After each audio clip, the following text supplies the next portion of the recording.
Hey, what's going on, Wealthy Legacy Journeyers? Welcome back to the Wealthy Legacy Journey, the show where we talk about building wealth on purpose for a purpose. We encourage you, invite you to explore the unknown, conquer new frontiers, to know that your journey is powerful, all in hopes of being able to build a wealthy legacy. I'm your host, Kendell. I'm building my own wealthy legacy journey right here alongside you guys.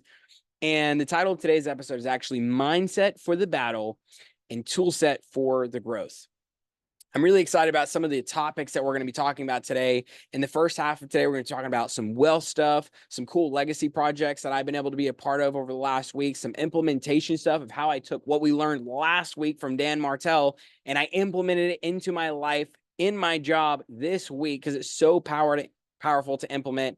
And in the back half, I've got some neat life updates that I wanted to let you guys in on. And then we're going to talk about a really cool framework that I built through going through hard things. You know, it's interesting. A lot of times people go, Kendell, like, you've done a lot of stuff. You're a young guy.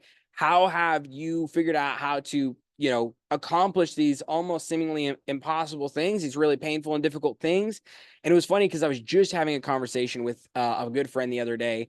And he was asking about some stuff that I'm, doing, like, wow, this seems crazy. And I said, it's temporary pain for long-term gain.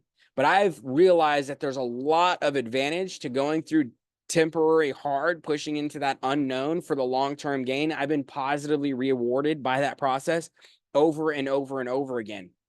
But it does take some unique steps in order to maintain the mindset as you're going through that difficulty and not absolutely spiral out of control. So the perseverance battle plan is really, what do I do in order to make it through the hard over and over again as I face it? So jumping back to the very top, let's start with wealth, right? Because this is the wealthy legacy journey. So I was watching this video by Myron Golden.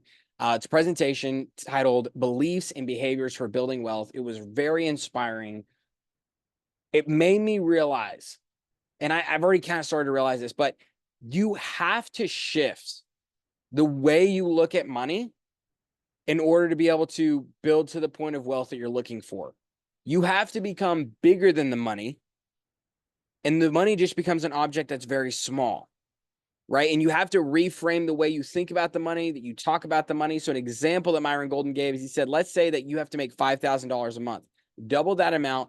And then that's what you say: inside of my business, I only need to make $10,000 a month. By the end of this year, I only am going to be making $10,000 a month. See, when you use the word only, you take this, okay, I need to make 5,000, but so if I double that, that's 10,000. And then you say, okay, you all of a sudden you bring that down. You say, instead of it being above you and you're looking up to it going, wow, that's a high ceiling, you just make it a floor. I only need to make $10,000 a month. Really powerful. I've done this over and over and over again in my life. Haven't even quite realized exactly what I was doing. He kind of like codified it. Like, this is what you do. This is kind of the path. And I was like, oh, wow. Like, yeah, I did that. I wouldn't have known how to maybe break it down quite that way. It was so good. Quote, seldom will I make as much as, never will I make more than the amount I allow myself to think of as a lot of money. So good. So let's break down, what is the poor class's middle money beliefs? What is the middle class's money beliefs? And what is the wealthy, rich, elite class money beliefs? How do they look at money? How do they utilize money? What is their viewpoints? What is their belief systems in or around how to utilize money in an efficient manner? Well, let's break those down. The poor money beliefs, and I want you to just honestly reflect as we go through these. Which one do you resonate with most? Have you been through any of these at some point in your life? Which one do you resonate with most right now? And how do you move forward into those wealthy money beliefs? So the poor money beliefs, the poor person believes that the primary purpose of money is paying bills. If you believe that the primary purpose is to pay bills and all of your thoughts about money are how you can make enough money to pay your bills, you'll always be poor. Now, I was there when Libby and I first got married.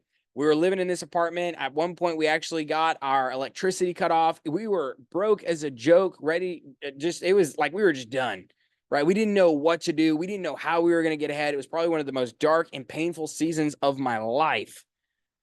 But we kept moving forward. We grew beyond that, right? But I want to say too, if you're in that place right now, that's okay. And you might be thinking like, well, Kendall, like I'm stuck in this, I'm stuck with this amount of money. Like, I don't even know how I'm going to get out. How do I even think about money in any other way? I totally get it. In fact, Libby and I are struggling with that right now with where we're at. That's a huge reason of why we're selling the house. We're downsizing. We're moving into a fifth wheel so we can create positive cash flow. So not, 99.9% or even 105% of our income goes to just surviving. We want to be able to thrive. But that's because we don't see the primary purpose of money as keeping up with just being able to pay our life expenses and paying the bills. We see it as something else. We've moved into that money mindset, the wealthy money beliefs, and now we're taking the actions to back up our belief system. So that's why even if you're not out of that poor money belief, or out of that poor status, or you're not out of that middle class status, you can change your mindset, which will help you to change your actions that'll get you to where you want to go. So middle class money believes that the primary purpose of money is paying their bills on time so they can maintain good credit. So now they can buy things they don't have enough money for because they can buy them on credit and pay them the payments on time. So they think the primary purpose of money is maintaining good credit so they can buy things they can't afford, don't need, so they can impress people they don't know. And Myron Golden calls these things that we buy wealth reducing liabilities. And look, I totally get it. So let's fast forward a couple years after the apartment. Things were going pretty good. We had made our first 6 figures. I bought a GMC Sierra 1500 because I thought it made me somebody. I thought, man, I worked my butt off. I started off in a marble and granite shop. Then I moved my way up to managing projects. Then I became a part of the investments themselves. I did, I think at that point I was like maybe 10 flips in or something like that. We had really started to make good money. And I was like, I have freaking made it, bro. I'm making so much money. I'm making more money than my parents. I'm making more, money than anybody else that I know in my close circle. Like I was somebody, but I was like, I want to show that I'm somebody to the world. So I bought a truck because I wanted to prove who I was. I wasn't making enough money that it was worth buying that truck cash, though. I bought it off debt. And so actually it was the bank's truck, but I borrowed it as long as I made the payments every time. But I felt like it made me somebody. Like it was a part of my identity to drive that nice vehicle. It was a huge mistake. And I'll tell you right now, I feel wealthier now that I don't have that truck and I'm about to be totally debt free here in the next couple of weeks than I felt after the excitement wore off on that truck and life went back to normal and I realized I'm stuck. And then we had to spend a whole bunch of time paying off debt. We had to spend a whole bunch of time building up an emergency fund. Then we had to start investing. We had to start that process all over again. And see, I thought for a long time that the way, and I had this middle class money belief for a long time, was that it was like money was just for buying stuff. And so I figured my thought process was, how do I make a lot of money so I don't ever have to worry about not having enough money? I wasn't focused on how to create the money. I wanted to know, how do I make the money? I was really stuck in that active income, trading my time for money. And all I was looking at was, how can I make my time more valuable so I can get more dollars per increment of time, versus really looking from an investor perspective and saying, how can I switch from active income to active investment income to passive investment income, where I'm trading my time and money for money, or passive investment income is just trading my money for money. So wealthy money beliefs, quote, wealthy people believe the primary purpose of money is to turn it into an IPA, an income producing asset. So the primary purpose of money is to make more money. He said, I don't save money for the purpose of saving money. I hold on to money long enough for it to get pregnant and have some babies. And I never spend the mama money. I only spend the baby money. I don't spend the money I make. This would be active income to pay the bills. I only spend the money my money makes or my businesses make. This would be an investment type income to pay the bills. I don't work for money to pay bills. He said, I'm going to work to build an asset that will crank out enough cash to pay all of my bills. So my assets pay for everything in my life. So to break those back down again, poor money beliefs, the poor people believe that the poor person believes that the primary purpose of money is paying bills. Middle class people believe that the primary purpose of money is paying their bills on time so they can maintain good credit. Wealthy money beliefs. Wealthy people believe the primary purpose of money is to turn it into an income producing asset to make their money make more money. So where are your belief systems at right now? And the Bible actually says that a good tree will produce good fruit and a bad tree will produce bad fruit. Judge the tree by its fruits. So then I guess I would ask you, what is the fruit of your life that you're producing right now? And how does that reflect back to what your true core beliefs are? Because you could sit here all day and go, yeah, I totally agree that your money should make more money. That's great. But what are your actions saying? Because your actions are a result of your deepest core beliefs, right? And then those actions produce the fruit. So the fruit of your life will reflect the actions that you took. The actions that you took will reflect your true core beliefs that you're acting on every single day. This is an important self-reflection, but it might not be the funnest one ever. Quote, for most people, payday is not really payday. It's just transfer day. So if you desire to create wealth, you have to stop letting payday be transfer day. Stop giving your money to everybody else right out of the gate. You've got to stop. You've got to make sure that payday is the day that you don't just pay your bills, but you also get paid yourself. And then if you have that wealthy money belief, what are you going to do with the money that you just got paid? You're going to use that money to make more money. You're not going to spend the mama money. You're only going to spend the baby money. So when your money makes more money, that's when you start spending the money. That's why I talk about all the time. Our active income is just to survive.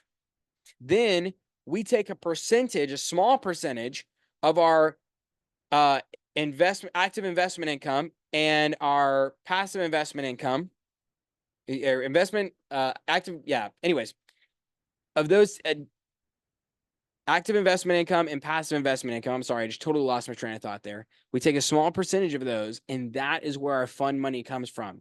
That's where we get to do fun stuff. We actually have a budget, an account set aside that we put that money into, and we get to do whatever the heck we want to do with it. And you know what? If we just have money sitting there, we can reinvest that money so we can make more fun money. How awesome is that, right? But that's where we have to get in our life with our finances. So question for you. Let's say that you, because you were the CFO of your life, the chief financial officer. If you were to do a review of your budget and your books and how you allowed money to be allocated in your life, would you keep you on as the CFO or would you fire you? And if you would fire you, it's your job. Now, I would actually say it's your responsibility to yourself, to your family, to your legacy to get a hold of your finances, be the best CFO that you can be, and stop looking at your budget as just money in, money out, but look at it as a business and figure out how you as a business can create positive cash flow, positive net worth, and build something bigger and better. Are you going to make the jump today to becoming wealthy? Because it starts with mindset. So if you desire to create, it starts with the mindset. It starts with that seed that's planted, and it will produce the fruit that you see wealthy people have: time, giving, freedom, vacations, those toys, all that kind of stuff. That desire that you might have for those outcomes, that's not the seed that you plant in order to get where you want to go. Mindset is the seed. Having a wealthy money belief, that's the seed. The hard choices that you make, those are cultivating the tree so that eventually you can have the abundant wealth, which is the fruit. And then you can use that abundant wealth to have the freedom, to have the time, to give like crazy, to have the toys, whatever it is that's your big end goal. You have to get the mindset right. Make it your core belief, because that's going to create the action, and the action is what's going to create the fruit that you're looking for. Having a desire for the fruit, honestly, that's probably going to land you in the middle class, maybe the poor, because you're spending all your money to get the nice car, the nice thing, the freedom, the vacations, that kind of stuff. And you're not changing your mindset first, realizing, oh, if I take all my money and I spend it on this vacation, I'm not going to actually be able to produce an asset. I'm just going to have a memory, which is awesome. But then once I get back home, I have to start all over again. How can you make it where you're making money without having to make money while you're on that vacation? Building assets. So to switch tracks here, a cool legacy project that I got to work on this past week is I used some of my business and sales pitch knowledge, know-how to help some missionaries build, I don't know what you'd call it. You know, they ask for funds to be able to support them while they go overseas. And as a sales guy, I'd call it my pitch deck. And they came to our house. We had dinner with them. It was an awesome time. They're going to do really great things. I'm really excited for what their vision is and what they're going to do. And, you know, way to go them. I'm super pumped for what they're doing. But the way that they were communicating it at first was not so good. And it was really fun because I've learned through all of the sales training that I've been through ClickFunnels and Russell Brunson and Andy Elliott sales training and all the different things and, you know, different experiences that I've had as acquisitions and this, that, and the other, how to build a pitch deck, how to communicate an idea, how to tell your story in a powerful and alluring way that makes people want to jump onto that bandwagon. And it was so cool. And anyways, so we had a really great conversation with them. It was really fun. Whenever we started, their story was just kind of all over the place. It didn't really make sense. They got to the ask and it was just kind of, it felt awkward a little bit.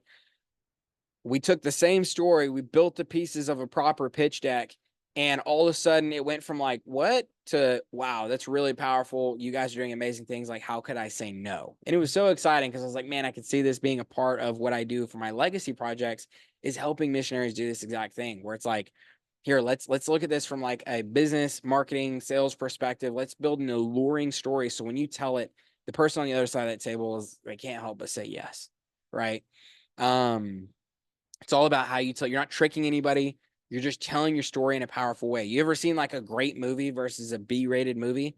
Those great movies that withstand the test of time, they follow a very specific story, principle, like guideline, framework, timeline. And I'm not going to go into it here because it's a very long process, but I've learned how they tell stories. And it's the same way that you tell stories in a sales pitch. And it's extremely powerful. The last thing I got to do this last week was implementation, because implementation is incredibly powerful. Last week, we talked about Dan Martell's video. We talked about the 1-3-1 rule. We talked about transformational leadership. But what's the use of talking about this stuff if you don't use it, right? So I had to hire 2 new crews to bring them on to run projects, because that's what I do now as a project manager. I took all of the tools that I had learned from Dan Martell's video, that video, and a couple other things that I had gone into for Dan Martell's content last week. And I was like, I'm going to apply this stuff. How do I apply this stuff? And I figured it out. I did my 4 steps to success where I was like, okay, here's where I want to go. Here's where I'm at right now. This is what the steps look like. And then I just took the next right step. I took those next right steps with the contractor. So far, so good. It felt really smooth. It's felt really great. And I'm really excited for this little experimentation that we're doing here to see what does it look like, in the next, couple weeks, over the next couple months, if they stick around, and, how this process works to be able to build up really strong contractors. Because my goal, to be honest with you guys, like if I can build up really strong contractors that, with my day job, because I'm a contractor, I'm a 1099 for my day job. So basically my job is to get so many flips done per month. It doesn't really matter how much time it takes me to do those flips. So if I can go through the short-term pain now to have the long-term gain of having contractors where it's like my job only takes me a handful of hours per week to do because I have really high-level crews, awesome, right? So I want to build the people and let the people build the business. That's a quote we got from last week from Dan Martell. So an important thing when we're learning is to implement, right, guys? So let me find my mouse here. Here it is. So speaking of implementation, 2 things that I would encourage you to implement that are so powerful. In order to learn more, this show right here, the Wealthy Legacy Journey resource page, where we have all sorts of stuff like books, reference to other people's videos, podcasts, content that I've learned from, outstanding life-changing principles and quotes. And we talk about principles just like we're going to talk about today, the perseverance battle plan. All of that stuff can be found over there at the Wealthy Legacy Journey resource page. So make sure you go check it out. It's in the description of this episode at the very, very top. You can just click it. It's a Word doc or Google Doc, and you open it up and you can go through all that content. Another awesome thing for implementation is to check out the Wealth Health Checkup. A little bit further down in the description of this episode, you'll see Wealth Health Checkup. There's going to be a link to a YouTube video where I explain how to use the Wealth Health Checkup, what it is, and there you can actually access the Google Sheet for it. It's completely free, and it helps you just really look at and evaluate, especially if you want to become that highly qualified CFO of the business of your life, starting with the Wealth Health Checkup is going to be an amazing first step. So if you resonated with what I talked about with Myron Golden of transitioning out of the poor and middle class money mindsets and into the wealthy money mindsets, the Wealth Health Checkup is an absolutely amazing first step. And the link to that is in the description of the video. But I want to move on at this point to a big life update because, as you guys know, over the last few months, we've gone through car accident. We decided to sell the house. We got the house ready. We got rid of our farm. We fixed up the house. We listed the house. We got the house under contract. Option is now over. Repairs are negotiated. So now I'm finishing repairs. There's a couple little things that came up, and we're only a couple weeks away from closing. I'm going to be honest with you guys. I feel absolutely maxed out. I need to make an apology right now publicly to my wife, Libby. I have not been the most friendly or enjoyable person to go through this stressful season with. I have been stretched so many different directions trying to keep up with my job, trying to keep up with the Wealthy Legacy journey, trying to keep up with being a dad and a husband, and also then trying to do all this stuff with the house and moving the trailer and getting another trailer. It's like, whoa, like I feel completely maxed out. So publicly, I'm going to say right now, Libby, I have not handled all the stress well. Please forgive me in front of everybody. I'm sorry. I've told you sorry. I'm working to manage my emotions and not become an angry person through all the difficulty, but I'm struggling. I feel like I'm tearing at the seams. Has anybody watching this ever had that feeling of like, I'm going through the hardest thing I've ever been through before, and I am absolutely tearing at the seams?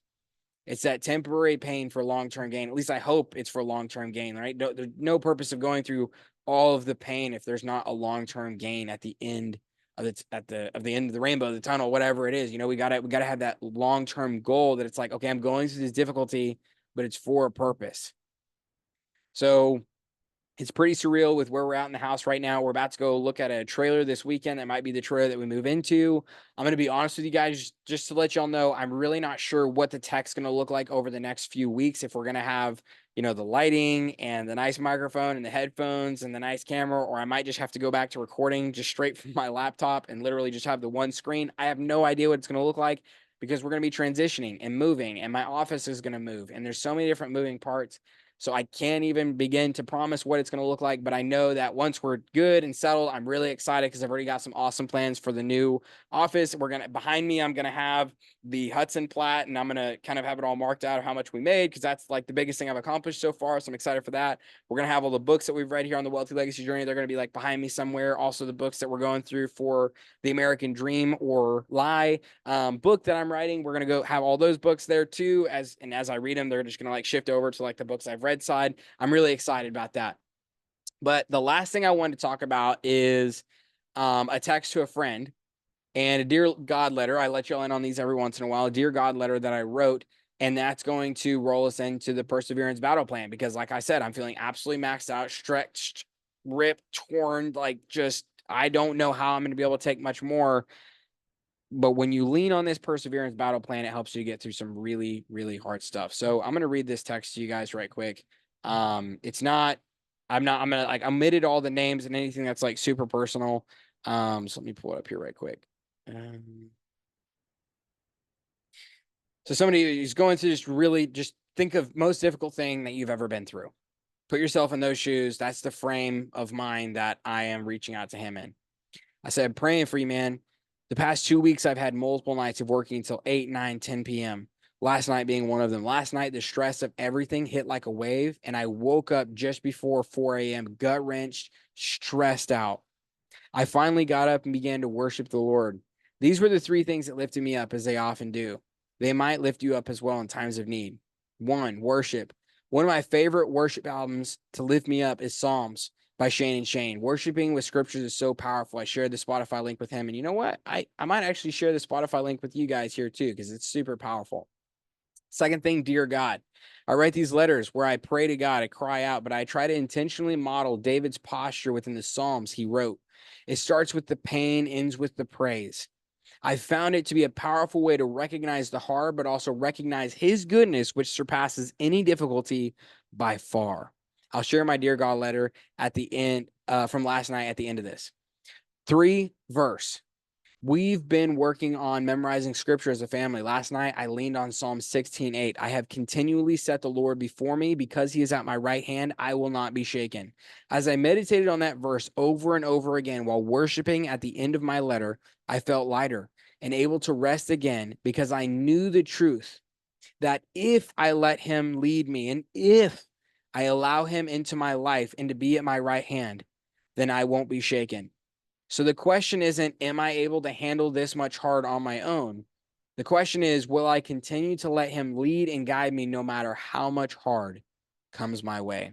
Praise the Lord. After a bit over 2 hours, around 6 a.m., the anxiety was gone and went back to sleep until just now. Praying for you, brother.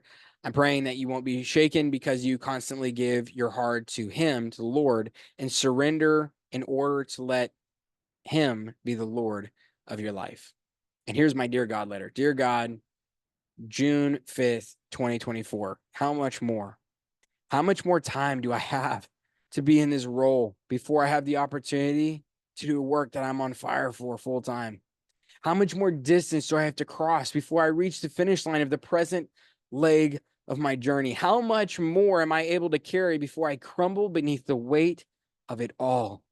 How much more, O Lord? How much more? But, oh, my soul, how much more grand is my God than the present trouble that I face? How much more is his goodness that overflows right now than even the best day of my life can offer when I'm doing what I absolutely love to do in life? How much more is his mercies and grace for today than the troubles that I face? Take courage, O my soul. Take hope, O my soul. Renew your vigor in the beautiful truth that is the Lord's. He will save me. He will help me. He will rescue and deliver me. I shall not thirst when I drink of his well. If I feel parched, I must drink more. If I feel weary, I must rest in his presence more. I will never be able to walk this journey well if I'm striving with the needs of my soul, but I must instead lean into those needs by leaning into Jesus. He comes first. Everything else comes second. I trust in you. I hope in you.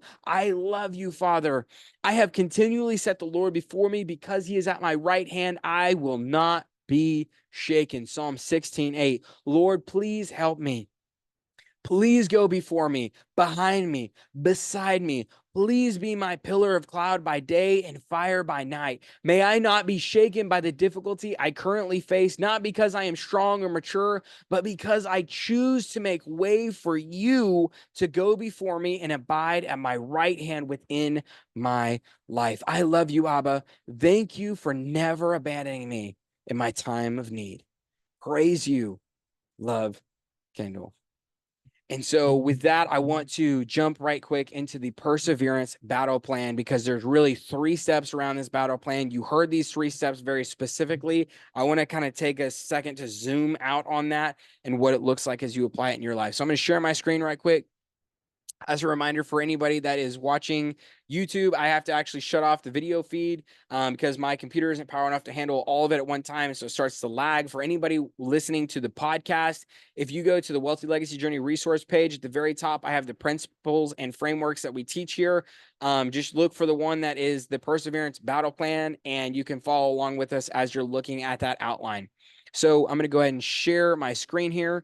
You should at this point be able to see the Perseverance Battle Plan. I'm also going to stop the video, and now you guys are just going to be looking at the screen that I am sharing. So let me grab my pen here. This is the Perseverance Battle Plan. As you can see here, I have this little guy, and he's got kind of 3 things on his mind to push through the hard. The first thing that we have to have in order to be able to push through the temporary pain for long-term gain is we have to have an absolute truth. This is the promise of scripture, like I had in Psalm 16:8, or you have to have a definite why reason of why am I doing this? Why am I going down this path, etc. So, one of the absolute truths that you might have in your mind for a definite why, you might have a wealth money mindset where you say, my why, the reason I'm doing this is because I need to free up cash flow. Because I believe, beyond a shadow of a doubt, the primary purpose of money is to create more money. I believe that the Lord has called me to multiply my talents, like he explained in the Bible. So that might be your why reason. Or you might be going through pain, difficulty. A lot of times I will lean on absolute truths and the promise of scripture because that's something that comforts me as a follower of Jesus Christ. So whatever your absolute truth is, you have to have an absolute truth. It doesn't matter what your background is, what your religion is, what your belief system is. You have to have an absolute truth that you function from so that no matter what, come the most difficult circumstance you could ever face, you will still push through and persevere because you believe in what you are doing that much. So, number one, if it'll let me, is it going to let me right here? I see it's lagging out on me already. Absolute truth. There we go. I'm going to circle this for us. Absolute truth. Number one. The second thing we have to have, verbal action. So for me, in that moment, when I was describing that, that was praise and worship to the Lord. Another thing that I do often is I refer back to my personal mission statement, which I'm not going to share right this second because we're running a little bit over on the episode, but I have a personal mission statement that I wrote out, talked about it on many, many episodes now. And I will read that through and I will remember, who am I becoming? What am I doing? Why am I going that way? Another thing that we do every week on an episode of the show is our identity mantra, right? Where we say together the powerful verbal word, I explore the unknown, I conquer new frontiers, my journey is powerful, and my wake is a wealthy legacy. And we talk about how we define wealthy, we talk about how we define legacy, so we really have a good understanding for what it is that we're going for. So step number 2 is verbal action. And then finally, step number 3 is written action. So this would be like journaling. I think journaling is one of the best things that we could practice from because it can remind us the hard and difficulty that we've overcome in the past. So that way, when we face more difficult things in the future, we can remember that if we got through that, we can go through this. For me personally, my belief system, I always say, if God got me through that difficulty, God will get me through this current difficulty. As a follower of Jesus, I would call these things that I write down and I journal here, I would call these Ebenezer stones. That's an Old Testament reference to things that, to basically just a monument to remind us of what the Lord has brought us through in order to never forget. So my guy here, you got this little guy, and basically he's going through this difficult thing. I want you to think of yourself as like, this is you going through the most difficult thing ever, so just plug your name in here. So for me, this would be, hey, this is Kendell going through the most difficult thing ever. And you know why it's difficult? Because there's attacks, right? All of a sudden, a deal didn't go the way that I expected. All of a sudden, an unexpected life expense came up. All of a sudden, somebody starts saying that I'm not going to be able to achieve what it is that I plan to want to achieve. All of a sudden, somebody comes, whether it's people, problems, different things come in, and everything around you is trying to break you from doing what it is that you know that you're called to do. The 3 things that are going to get you through those hardest of moments, having an absolute truth, a hammer that you can pound every time that you start to feel like you're shaking. You hammer that, you put that hammer down of absolute truth. You know what it is that you're doing, you know why you're doing it, you know where you're going. Second thing, verbal action. You have to out loud speak the truth. Whether that's the identity mantra, the wealthy legacy journey, I explore the unknown, I conquer new frontiers. My journey is powerful and my wake is a wealthy legacy. Like, that's so powerful. You have to find something like that. Maybe it's your own personal mission statement. Maybe it's praise and worship, whatever it is, some powerful verbal action to get you through those attacks. And thirdly, the written. And I would encourage every single one of you to be journaling so you remember the difficulty that you've gone through in the past, so you can know that you can push through even this, that you're here right now. All right, guys. So with that said, that is the perseverance battle plan. We are going to, as a group now, oops, accidentally zoomed out there. As a group, we're going to say our identity mantra together. So I'm going to stop my share. I want to be able to look anybody who's watching the YouTube video to be able to see me face to face as we say this together. I'm going to say it first. Please say this after me. Like I just said, there is so much power in verbal action. So speak this over yourself. I explore the unknown. I conquer new frontiers.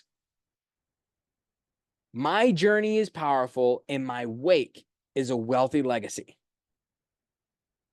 That's awesome, guys. And to remind y'all, the way we define wealthy here at the Wealthy Legacy Journey is simply the ability to cover your monthly expenses without having to lift a finger. See how I didn't just say two?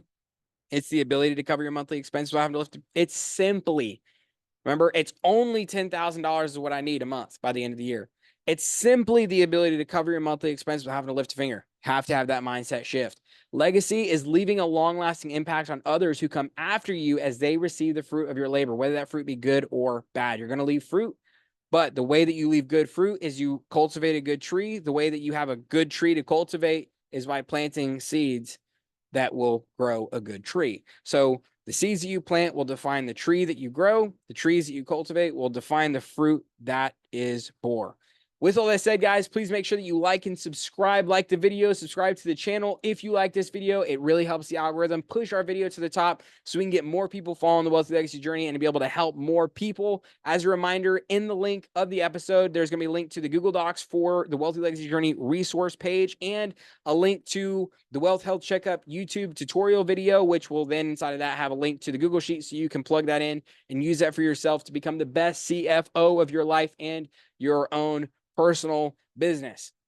With all that said, guys, this is another episode dedicated to you and your own personal wealthy legacy journey. It's been awesome hanging out with you guys. Go out there and simply take the right next step today. I cannot wait to hear about your success stories. Make sure that you guys share those with me. With all that said, awesome hanging out with you guys, and I will see y'all on the next episode. Bye, everybody.